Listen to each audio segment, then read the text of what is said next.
बल्कि उन्होंने इसमें ये तक कहा कि दिल्ली के मुख्यमंत्री अरविंद केजरीवाल जी को चिट्ठी नहीं लिखनी चाहिए थी। मैं समझता हूं कि ये जो प्रेस कॉन्फ्रेंस मैंने उनकी पूरी देखी, आर.के. सिंह जी की, और मुझे बहुत दुख हुआ कि देश की केंद्र सरकार के यूनियन कैबिनेट मिनिस्टर इतनी बड़ी गैर जिम्मेदाराना अप्रोच लेके चल रहे हैं कि जिस समय देश के कई मुख्यमंत्री लगातार केंद्र सरकार को रिक्वेस्ट कर रहे हैं, उनको आगाह कर रहे हैं कि आने वाले क्राइसिस से देश को निकालिए, वैसे में वो कह रहे हैं कोई क्राइसिस ही नहीं है। और जो ये कह रहा है, कोई सरकार अगर ये कह रही है कि क्राइसिस है तो वो गलत कर रहा है। ये देख के मुझे बहुत दुख हुआ। इससे ये साफ दिख रहा है कि केंद्र सरकार आज जिस मोड़ में पहुंच गई है, उससे ये समझ आ रहा है कि भारतीय जनता पार्टी से केंद्र सरकार चल नहीं रही। वो बहाने ढूंढ रहे हैं, अब क्राइसिस से भागने के बहाने ढूंढ रहे हैं। इनसे देश चल नहीं रहा। थोड़े दिन पहले जब देश में ऑक्सीजन क्राइसिस हो रहा था तो पूरे देश में इस बात का शोर मचा, राज्यों ने शोर मचाया, डॉक्टर्स ने शोर मचाया, राज्य सरकारों ने खूब बोला कि साहब ऑक्सीजन का क्राइसिस है, मिसमैनेजमेंट हो गया, थोड़ा क्राइसिस है, आप कुछ करिए। डॉक्टर्स ने बोला, पेशेंट्स के अटेंडेंट ने बोला कि साहब ऑक्सीजन का क्राइसिस है, और सेंट्रल गवर्नमेंट बहुत बेशर्मी से कहती रही कि ऑक्सीजन का कोई क्राइसिस नहीं है, ऑक्सीजन का कोई क्राइसिस नहीं है।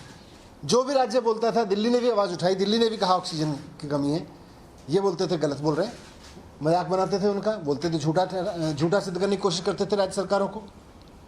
और हम सब ने देखा कि ऑक्सीजन की क्राइसिस की वजह से पूरे देश में कितना हाहाकार मचा, कितनी मौतें हुई, हजारों लोगों को जान गंवानी पड़ी सिर्फ इसलिए क्योंकि केंद्र सरकार ठीक समय पर आंख बंद करके बैठी रही, मुंह फेर के बैठी रही, और उसने कोई जिम्मेदारी नहीं ली कि पूरे देश में ऑक्सीजन क्राइसिस को हल किया जाए। आज फिर से वही सिचुएशन आन बढ़ी है। पूरे देश से आवाज उठ रही है कि कोल क्राइसिस है, और ये कोल क्राइसिस अल्टीमेटली पावर क्राइसिस में तब्दील हो सकता है, जिसका बहुत बड़ा संकट देश को झेलना पड़ेगा। देश ठप हो जाएगा, देश का सिस्टम ठप हो जाएगा अगर पावर क्राइसिस खड़ा हो गया तो। लेकिन केंद्र सरकार फिर से बेशर्मी से कह रही है कोई क्राइसिस नहीं है, और राज्य सरकारें गलत कर रही हैं। दिल्ली के मुख्यमंत्री अरविंद केजरीवाल जी गलत कर रहे हैं। ये आंखें बंद करने की जो नीति है केंद्र सरकार की, ये बड़ी घातक साबित हो चुकी है विगत में भी, और आज फिर मैं कह रहा हूं कि अगर केंद्र सरकार ने जिम्मेदारी नहीं ली और चुनौती को स्वीकार नहीं किया, कुछ अगर कोई क्राइसिस हो रहा है तो उसको स्वीकार नहीं किया, तो फिर से बड़ा क्राइसिस देश के सामने संकट खड़ा होगा। और ये कोल क्राइसिस केवल कोल क्राइसिस नहीं है, ये पावर क्राइसिस है। और पावर क्राइसिस का मतलब है इंडस्ट्री क्राइसिस, पावर क्राइसिस का मतलब है सप्लाई क्राइसिस, पावर क्राइसिस का मतलब है IT क्राइसिस। हर तरह के क्राइसिस में देश को झोंकने की तैयारी हो रही है। ये देश को गड्ढे में डालना चाह रहे हैं, देश को एकदम ठप कर देना चाहते हैं। आज दिल्ली की सरकार ने लिखा, दिल्ली के मुख्यमंत्री जी ने केंद्र सरकार को लिखा, आंध्र प्रदेश के मुख्यमंत्री ने केंद्र सरकार को लिखा, पंजाब की सरकार कह रही है, यूपी की सरकार कह रही है, गुजरात की सरकार भी कह रही है कि साहब पावर कोल का क्राइसिस है, राजस्थान की सरकार कह रही है, कई राज्य सरकारों ने बताया है कि वो किस तरह से पावर कट प्लान कर रहे हैं। ये भी सूचनाएं आ रही हैं कि उत्तर प्रदेश सहित कई जगहों पर पावर प्लांट बंद हो गए हैं। मैं लेटेस्ट देख रहा था 6 पावर प्लांट के बारे में तो न्यूज़ है कि वो बंद हो रहे हैं कोल क्राइसिस की वजह से, और केंद्र सरकार कह रही है कि कोई क्राइसिस नहीं है। इसका मतलब केंद्र सरकार क्राइसिस को हल नहीं करना चाह रही, या केंद्र सरकार के पास कोई समाधान नहीं है। अगर हल नहीं करना चाह रहे, समाधान नहीं है, तब भी तो पहले क्राइसिस को स्वीकार तो करो। आप सिर्फ इसलिए क्योंकि कुछ राज्य उठा रहे हैं, आप राज्यों को झूठा साबित करने की जिद पे अड़ जाते हो कि नहीं राज्य गलत कह रहे हैं, राज्य गलत कह रहे हैं, मुख्यमंत्री गलत कह रहे हैं, अरविंद केजरीवाल जी गलत कह रहे हैं। इससे कोल क्राइसिस तो खत्म नहीं होगा ना, आंखें बंद कर लेने से कोल क्राइसिस खत्म नहीं होगा। मैं हाथ जोड़ के केंद्र सरकार से अपील करना चाहता हूं कि इस क्राइसिस को समय रहते समझिए। ये राज्य सरकारें, इतने सारे जो मुख्यमंत्री आपको लिख रहे हैं, ये हवा में नहीं लिख रहे हैं। अगर आपने इसको वक्त रहते ध्यान नहीं दिया तो बहुत बड़ा क्राइसिस देश के सर पे मंडरा रहा है। और ये भी कहना चाहता हूं कि सरकारें सहयोग से चलती हैं।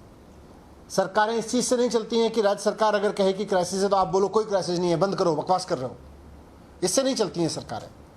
थोड़ा सहयोगवादी रवैया लेके चले केंद्र। अगर देश के सामने कोई क्राइसिस आ रहा है तो राज्य सरकारों और केंद्र सरकारों को सबको मिलकर उसका प्लान बनाना चाहिए। ये नहीं करना चाहिए कि कोई क्राइसिस नहीं, आंख बंद करके बैठ जाओ, मुंह फिर के बैठ जाओ। ये मैं आपके सामने रखना चाहता था। मनीष जी, अभी कितना स्टॉक कोयले का प्लांट्स में है? कहीं कब तक 1 दिन का था, केंद्र सरकार कह रही है कि 4 दिन का बैकअप है उनके पास। इन प्लांट्स में, तो अभी आपको जानकारी मिल पा रही है कितना बैकअप है अभी? नहीं, ये पावर मिनिस्टर हमारे और पावर डिपार्टमेंट के अधिकारी लगातार इसका रिव्यू कर रहे हैं। उन्होंने पूरी जानकारी दी थी, वो अपडेट भी कर देंगे। लेकिन सवाल ये नहीं है, सवाल ये है कि 1 दिन का है या 1.5 दिन का है, केंद्र सरकार कह रही है 2 दिन का है कि 3 दिन 4 दिन का है। सवाल ये है कि अगर देश में पावर प्लांट बंद हो रहे हैं, अगर देश की जिम्मेदार सरकारें, राज्य की सरकारें आपको आगाह कर रही हैं, तो आप उसको सीरियसली लीजिए। आप ऑक्सीजन क्राइसिस की तरह से आंखें बंद करके कहेंगे नहीं है, कोई क्राइसिस नहीं है, और उसके बाद लोग मर गए जैसे ऑक्सीजन क्राइसिस में मरेंगे, यहाँ भी त्राही त्राही मचेगी फिर। सर, आपने कहा कि कुछ राज्य हैं जहां पर प्लांट बंद हुए और पावर कट जो है वो प्लान किए गए हैं। दिल्ली में क्या ऐसा कोई प्लान तैयार किया जा रहा है या फिर सरकार की क्या योजना है? जैसे ही अगर हमारे पास 24 घंटे से कम का या 24 घंटे का कोल बचेगा, तो निश्चित रूप से हमें भी उसका प्लान करना पड़ेगा। और हमारे पूरे के पूरे पावर महकमा इस पर बहुत निटिग्रिटी के साथ नज़र रखे हुए है।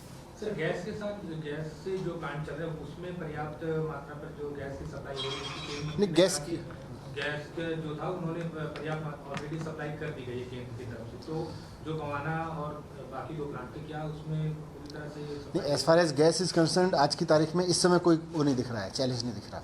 लेकिन कोल क्राइसिस की वजह से जहाँ भी जो सप्लाई होगी, वो फिर अगर गैस पे भी फर्क पड़ेगा तो उसके भी बात बवाना करेंगे। प्लांट कल गैस की कमी के कारण बंद हो गया था, जो केंद्रीय मंत्री ने कहा भी कि उसका कॉन्ट्रैक्ट समाप्त हो रहा है, इसलिए वो मैसेज भेजा गया था टाटा पावर की तरफ से। टाटा पावर और उनके कॉन्ट्रैक्ट वो रिन्यू होते रहेंगे।